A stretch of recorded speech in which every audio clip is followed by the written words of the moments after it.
السلام علیکم ورحمۃ اللہ وبرکاتہ۔ اعوذ باللہ من الشیطان الرجیم، بسم اللہ الرحمن الرحیم، الحمد للہ رب العالمین باری خلائق اجمعین، ثم الصلاۃ والسلام علی اشرف الانبیاء وسید المرسلین سیدنا و مولانا شفیع المذنبین وجد الحسنین و الزہراء و القاسم محمد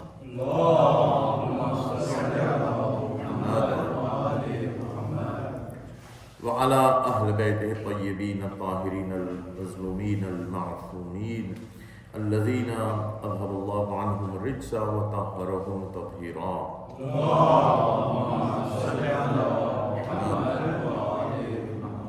لا سيما بقية الله في الأراضين روحي وأرواح العالمين لتراد مقدمه الفداء، واللعنة الدائمة على أعدائهم أجمعين من الآن إلى يوم الدين. أما بعد، فقد قال الله تعالى في كتابه المجيد: ألم يجدك يتيما فآوى. صلوات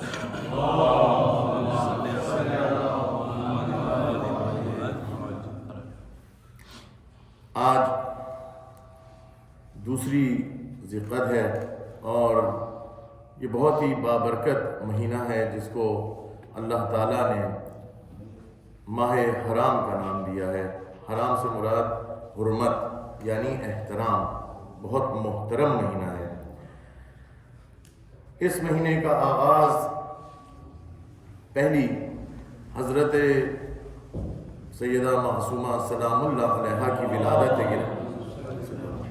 ولادت بابرکت سے ہوتا ہے، اور اس کے بعد 15 کو یعنی اسی ماہ کی 15 کو امام رضا علیہ السلام کی ولادت، اور پھر 23 کو اسی ماہ کے امام رضا علیہ السلام کی شہادت ہے۔ 25 کو ایک خاص نماز ہے جو پڑھی جاتی ہے، جس کا تذکرہ مفاتح الجنان میں شیخ عباس قمی نے کیا ہے، اور پھر 29 ذی القعدہ کو امام تقی الجواد علیہ السلام کی شہادت کا دن ہے۔ وعلیکم السلام۔ اس کے علاوہ کچھ چھوٹی موٹی تاریخیں اور بھی ہیں۔ مثال کے طور پر شیخ مفید کی 12 تاریخ کو پیدائش ہوئی تھی، 6 تاریخ کو اس مہینے کے صلح حدیبیہ جس کا آپ لوگوں نے سنا ہوا ہے وہ ہے، اور پھر شیخ عبد الکریم حائری جو کہ حوزہ علمیہ قم کے بانی ہیں، ان کی جو ہے وہ رحلت 18 تاریخ کو اس مہینے کی ہے۔ لہٰذا یہ بہت بابرکت مہینہ ہے، اور جیسا کہ میں نے آپ کو عرض کیا کہ اللہ تعالیٰ نے اس کو نہایت محترم شہر، محترم مہینہ کے نام سے بتایا گیا ہے، اور روایات میں بھی یہی آیا ہے۔ مثلا ایک آیہ مبارکہ آپ کی خدمت میں عرض کروں، اور وہ سورہ توبہ کی ہے، آیہ نمبر 192 جس میں اللہ تعالیٰ ارشاد فرماتا ہے کہ اِنَّ عِدَّةَ الشُّهُورِ عِنْدَ اللَّهِ 12 شَهْرًا فِي كِتَابِ اللَّهِ يَوْمَ خَلَقَ السَّمَاوَاتِ وَالْأَرْضَ مِنْهَا 4 حُرُمٌ ذَلِكَ دِينُ الْقَيِّمِ۔ فرما رہے ہیں کہ اللہ کے نزدیک اِنَّ عِدَّةَ الشُّهُور، جو مہینوں کی تعداد ہے اللہ کے نزدیک، اللہ کی کتاب میں، وہ 12 ہے، یعنی اللہ کے نزدیک ٹوٹل 12 مہینے ہیں۔ اسلام سے پہلے لوگ 13 مہینے 14 مہینے زمانے جاہلیت میں بھی کیا کرتے تھے ایک سال کے اندر، لیکن اللہ نے کہا کہ نہیں، یہ صرف اتنے ہیں، اور یہ اس وقت سے ہے کہ جب سے اللہ تعالیٰ نے زمین اور آسمان کو خلق کیا۔ اور جیسے کہ آپ لوگ جانتے ہیں کہ جب زمین سورج کے گرد جب پورا چکر ایک کاٹتی ہے تو وہ 12 مہینوں کے اندر پورا ہوتا ہے سرکل۔ تو اللہ تعالیٰ نے فرمایا کہ جب میں نے زمین و آسمان بنائی تھی تو اس وقت تعداد میں نے پہلے دن یہی رکھی تھی کہ 12 ہو۔ تو اسی طریقے سے اللہ تعالیٰ نے یہ ہمارا جو سولر سسٹم ہے وہ پورا اسی طریقے سے بنایا، اور پھر فرمایا کہ دیکھو یہی اصل حقیقت دین ہے، یعنی اللہ بتانا یہ چاہتا ہے کہ جو دین، اصل جو دین ہوتا ہے وہ سچائی پر مبنی ہوتا ہے۔ جو چیز غلط ہے وہ دین نہیں ہے، جو چیز بھی صحیح ہے وہ دین ہے۔ اور پھر اللہ نے فرمایا کہ اس سال میں 4 مہینے ایسے ہیں کہ جو کہ شہر حرام کا نام دیا اللہ نے، یعنی محترم مہینے۔ وہ محترم مہینے کون سے ہیں؟ ایک رجب کا ہے، ذی القعدہ، ذی الحج اور محرم الحرام۔ ان کے بارے میں بہت سی آیات اور بہت سی احادیث ہیں، چند آپ کی خدمت میں عرض کروں۔ سورہ بقرہ کی 217 نمبر آیت مبارکہ میں اللہ نے فرمایا یسألونک عن الشہر الحرام قتال فیہ قل قتال فیہ کبیر وصد عن سبیل اللہ کفر بہ۔ جب تمہارے سے پوچھیں نا، اچھا ان 4 مہینوں میں جو محترم مہینے ہیں اللہ تعالیٰ نے جنگ حرام کی ہے۔ کن کے ساتھ؟ کفار کے ساتھ، یعنی آپ جنگ نہ کریں۔ اگر کوئی ایسے حالات پیدا ہوتے ہیں کہ آپ سمجھتے ہیں کہ جنگ اسلام کے مفاد میں ہے، مسلمانوں کے مفاد میں ہے، لیکن پھر بھی آپ جنگ نہ کریں، کیونکہ یہ 4 مہینے وہ ہیں کہ جس کے اندر جنگ نہیں ہونی چاہیے، اللہ نے حرام کی ہے جنگ، مگر یہ کہ آپ پر تھوپ دی جائے، اس کی بھی بعد میں آخر آیات ہیں کہ جس کا تذکرہ ہوا ہے قرآن میں۔ اچھا اب سوال یہ ہے کہ اللہ تعالیٰ نے کفار سے جنگ تو حرام کر دی 4 مہینے، تو اس میں 2 نقطے ہیں۔ ایک تو یہ کہ اللہ تعالیٰ جنگ کو پسند نہیں کرتا، تو وہ بہانے سے کہ اچھا شہر محترم ہے، مثال کے طور پر کوہ طور کے اوپر جب حضرت موسیٰ علیہ السلام تشریف لے کے جا رہے تھے تو اللہ نے فرمایا کہ اپنے جوتوں کو، نالین کو اتار دو، کیونکہ تم بہت ہی مقدس وادی کے اندر داخل ہونے والے ہو۔ تو ہر چیز کے جو محترم ہوتی ہے اس کے کچھ ضابطے ہوتے ہیں، کچھ قوانین ہوتے ہیں، تو اس کا اللہ نے فرمایا کہ بھئی دیکھو اس میں جنگ نہ کرنا۔ جیسے حرم خدا میں کوئی جاتا ہے تو امن ہوتا ہے، امان میں ہوتا ہے، اور فرمایا کہ اگر کوئی تمہارے سے پوچھے تو ان کو بتا دو کہ یہ ہمارے لیے بہت بڑا گناہ ہے۔ اور پھر اس کے اندر دوسرا نقطہ یہ ہے کہ جب انسان یہ سوچے کہ کفار کے ساتھ جنگ بند ہے تو کیا مسلمانوں سے جنگ حلال ہے؟ اپنوں سے جنگ حلال ہے؟ یعنی یہ وہ چند مہینے ہیں جو مقدس مہینے جن میں ہمیں بہت محتاط ہونے کی ضرورت ہے، آپس میں کوئی لڑائی جھگڑے سے بچیں۔ جب کفار تک سے جن کے اللہ کے نزدیک کافر کی اور مومن کا اللہ نے فرمایا کہ عزت خانہ کعبہ سے افضل ہے، تو جب کفار کے لیے اللہ نے کہا ان سے جنگ نہ کرو، تو ہمارے جو آپس میں تعلقات لوگوں کے ساتھ ہوتے ہیں، گھر والوں کے ساتھ، معاشرے میں، کیا ان کے ساتھ اللہ نے حلال کیا؟ بدرجہ اولا ان کے ساتھ ہم نے ان 4 مہینے میں رجب، ذی القعدہ، ذی الحج اور محرم بدرجہ اولا، باقی مہینوں میں یہ نہیں کہ حلال ہو جاتا ہے، لیکن رمضان میں مثال کے طور پر روزوں میں انسان زیادہ احتیاط کرتا ہے، تو اللہ نے یہ مہینہ اس لیے۔ اچھا اب آخر میں جو آیہ مبارکہ اللہ تعالیٰ نے فرمائی تھی وَصَدٌّ، آیہ مبارکہ کے آخر میں وَصَدٌّ عَن سَبِيلِ اللَّهِ كُفْرٌ بِهِ، اور اللہ تعالیٰ کے راستے سے ہٹانا یہ کفر باللہ ہے۔ یعنی اللہ تعالیٰ مثال کے طور پر اگر کوئی لوگ مثال کے طور پر کوئی اللہ کے دین کی طرف لے کے جا رہے ہوں، یا کوئی شخص یا کوئی لوگ، اور کوئی آ کے رکاوٹ کرے کہ نہ کرو، آپ سب سے بہترین ذریعہ ہدایت انسانیت بشریت کے لیے قیامت تک کے لیے عزاداری سید الشہداء امام حسین علیہ السلام۔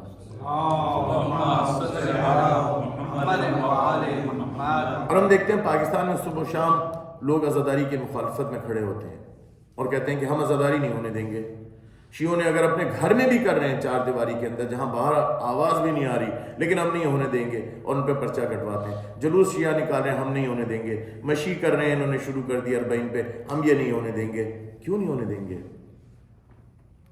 یہ چیزیں ہیں ایسی ہیں کہ جو ہمیں دیکھنی چاہیے۔ بعض دفعہ ایسا ہوتا ہے کہ انسان اچھا سوچ رہا ہوتا ہے لیکن گناہ کر رہا ہوتا ہے۔ مثلا میں اکثر یہ کہتا ہوں کہ ہمارے بھائی لوگ تراویحاں پڑھتے ہیں، یہ بدعت تو ہے نا، لیکن یہ وہ کیا سمجھتے ہیں؟ وہ سمجھتے ہیں ہم بہت بڑا نیک کام کر رہے ہیں اور اجتماعی طور کے اوپر گناہ کر رہے ہوتے ہیں۔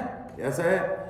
تو بعض دفعہ ایسا بھی ہوتا ہے کہ ہمارے مومنین کے اندر بھی کچھ لوگ ایسے ہوتے ہیں جو سوچتے ہیں کہ بھائی فلاں کام جو ہے نا اس کو ہم لوگ بہتر ہے روک دیں، نہ ہونے دیں۔ مثلاً عزاداری، یہ واقعاً ڈرنے کا مقام ہے۔ اگر کہیں پہ بھی عزاداری ہو رہی ہو نا، اگر آپ دیکھیں کہیں پر بچے بھی بیٹھے ہوں اور بچے بیٹھ کے عزاداری کر رہے ہیں، حسین حسین کر رہے ہیں، خدا کی قسم وہ بی بی سیدہ سلام اللہ علیہ تشریف لے کے آتی ہیں۔ میں نے ایک واقعہ سنایا تھا، ایران کے ایک بہت مشہور عالم دین جیسے علامہ طالب جوہری تھے، جب اشرف انہوں نے پڑھا بچوں کے لیے، بچوں نے دعوت دے دی تھی، جانے لگے تو بچوں نے چائے دی، اور بچوں نے جو چائے بنائی تھی وہ آپ کو پتہ ہے کہ گاڑی ہوتی ہے اصل میں جو چائے ایرانی پیتے ہیں، تو وہ بالکل ہلکی سی تھی۔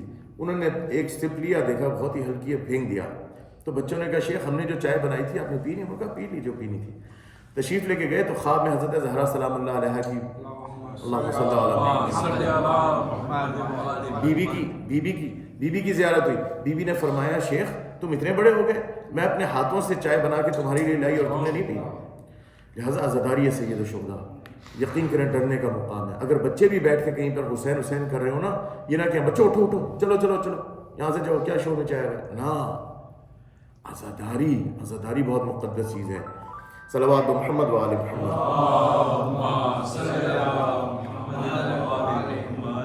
اس ماہ مبارک کے اندر ایک نماز بھی ہے، 2 نمازیں ہیں، مفاتیح الجنان میں دیکھ لیجئے گا، وقت میرے پاس تنگ ہے. بس حضرت ابو طالب علیہ السلام کا میں نے تذکرہ کرنا تھا لیکن دامن وقت میں گنجائش نہیں ہے. چند الفاظ میں کہنا چاہتا ہوں، اور وہ یہ کہ جیسے آپ لوگ بخوبی جانتے ہیں کہ چند دن پہلے، اس مہینے کے شروع ہونے سے پہلے، حضرت ابو طالب علیہ السلام کی رحلت کا دن تھا.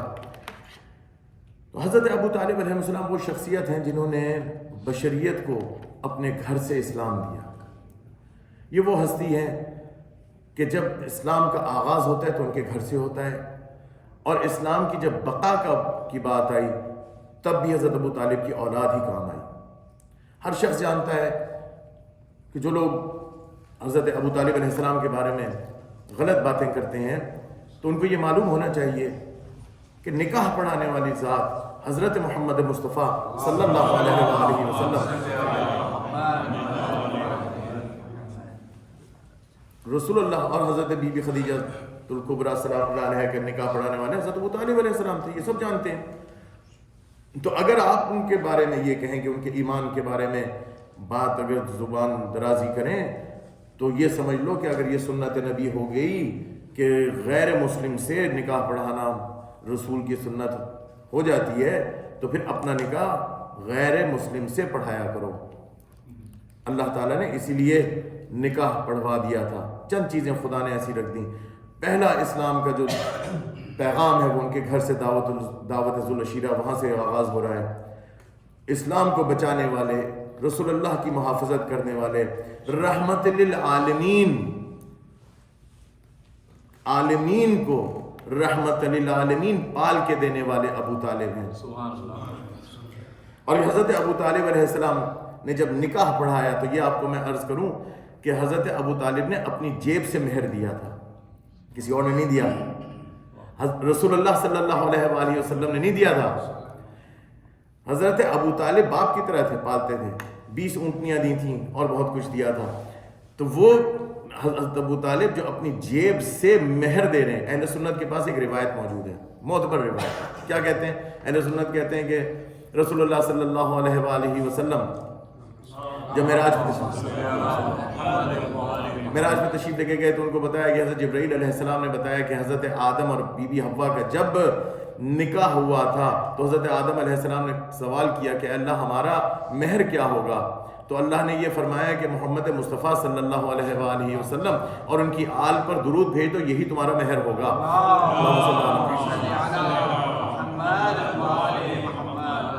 تو وہ ہستی حضرت آدم کہ جن کے سے نسل آغاز ہوئی، انسانیت آغاز ہوئی، انسانوں کی نسل شروع ہو رہی ہے جس میں انبیاء بھی تشریف لے کے آ رہے ہیں. تو اس روایت کے حساب سے ان کا مہر فقط محمد و آل محمد پر درود قرار پایا. یہ ہے ہستی ہے رسول خدا صلی اللہ علیہ وآلہ وسلم و آل رسول. تو جب ان کا نکاح کا وقت آئے تو مہر جو دیں وہ حضرت ابو طالب اپنی جیب سے دیں. صلوات محمد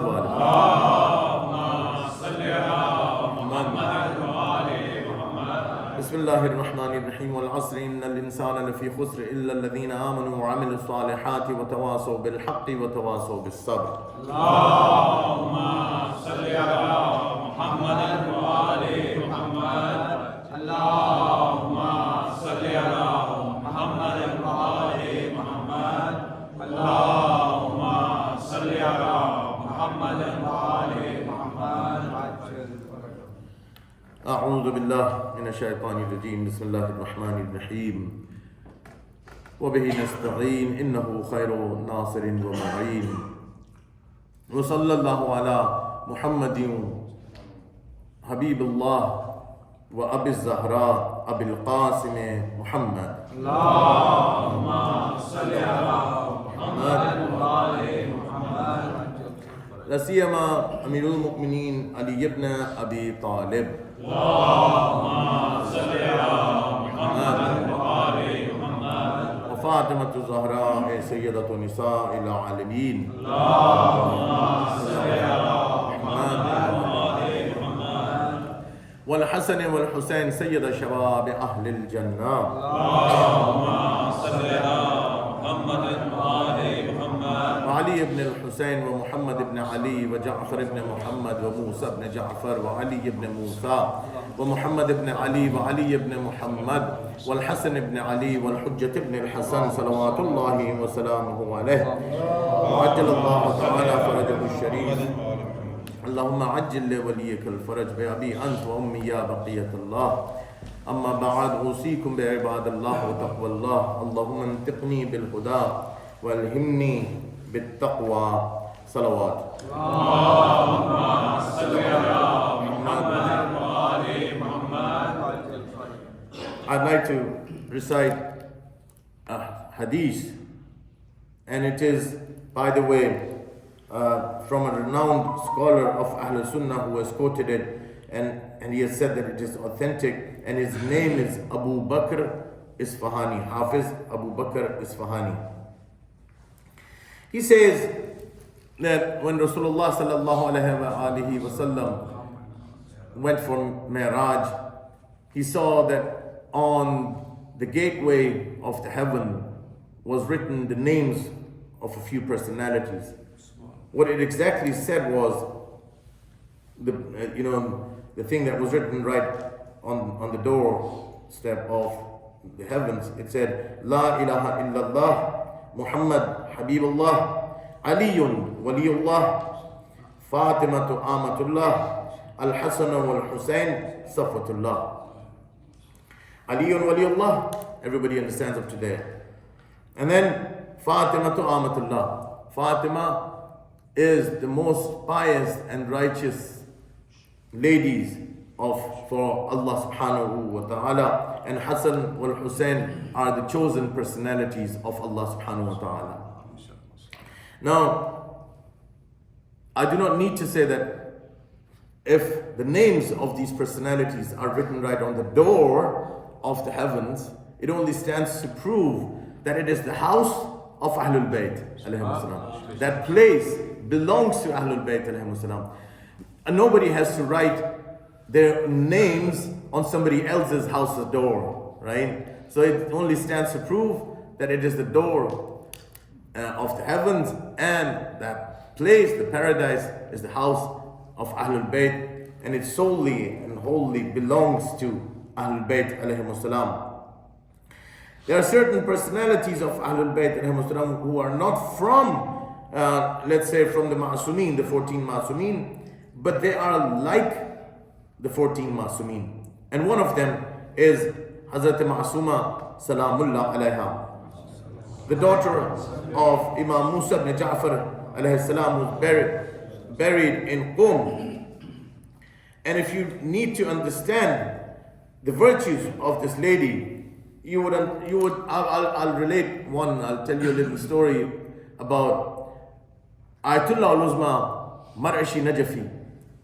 People used to see him, I've seen him, I've prayed behind him, the marhum, every single day. He used to say, for 60 years, I have not missed a single day where I have not come for the ziyarat of Hazrat Ma'asuma Salamullah. And everybody would see him, that he would come, even though he had become old and feeble, but he would walk very slowly, and he would walk up to the haram of Hazrat Ma'asuma Salamullah. And when he would reach the zari, you could just see the feelings. It was visible from his face that the way he would just go and grab the zari itself and start kissing it, the zari of Hazrat Ma'asuma Salamullah alayha.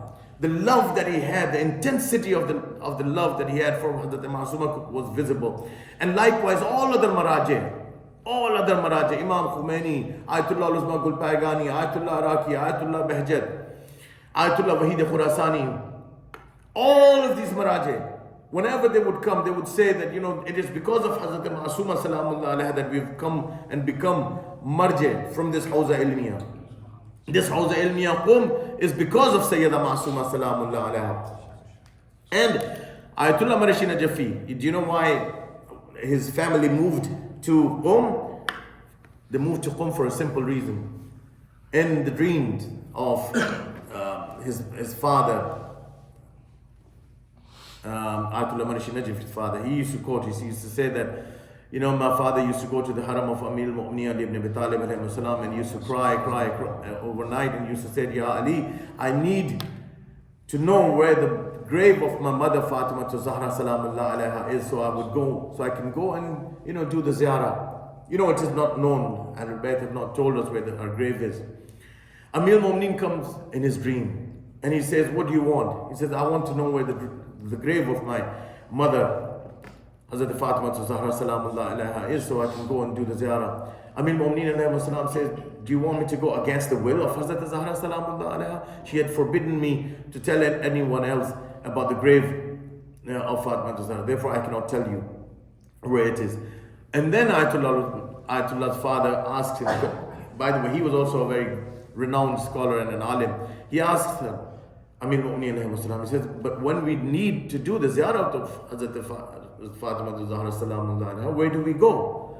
Amir al-Mu'mineen alayhi salam says, I have a daughter in Qum, Fatima Masuma. If you need to do the ziyarat of Fatima Zahra, then the sawab and the ajr is the same if you go to the ziyarat of Fatima Masuma Salamullah Alaiha. So that is the caliber and the status of Hazrat Masuma Salamullah Alaiha. If you need to understand Fatima Masuma Salamullah Alaiha, you need to understand Fatima Zahra Salamullah Alaiha in the beginning, to start with. That is Hazrat Masuma. And very quickly I'd like to read a few of the hadiths. There's a hadith from Hazrat Imam Sadiq alayhi salam, who says that my daughter, my granddaughter Fatima Masuma will be buried in Qum, and she's my daughter who's gonna take all of her Shias to the heavens, to paradise. She's going to do the intercession, the shafa'at, and she's going to take her to the heavens. When you read the ziyarah, when you stand before her zari, you say, Ya Fatima tashfi'ili fil Jannah. Ya Fatima, which means Ya Ma'asuma, please, do the shafa'at and take us to the heaven. Ya Fatima tashfi'ili fil Jannah. That is the status of Hazrat Fatima Ma'asuma Salamullah Alaiha. I'll just recite, I'll tell you some of the things of the riwayas that have come for Hazrat Ma'asuma Salamullah Alaiha.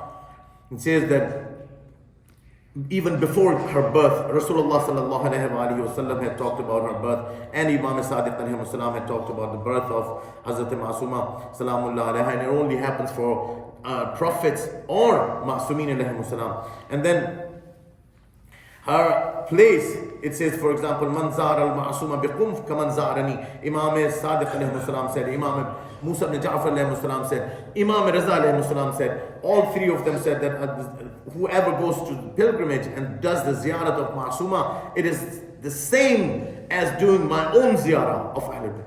Allahu Akbar. Ziyarat of Hazrat Fatima Masuma is the ziyarat of Hazrat Zahra, ziyarat of Imam Sadiq, ziyarat of Imam Musa ibn Ja'far, ziyarat of Imam Raza alayhi salam, and ziyarat of Imam Muhammad Taqi alayhi salam, because he said that my aunt is buried there, and if you do the ziyarat, it's the same as my own ziyarat. So there are so many of the ahadith about Qum and about Hazrat Ma'asuma that I wanted to relate, that I wanted to talk about, but I cannot because I've run out of time. Salawat Muhammad wa ala Muhammad.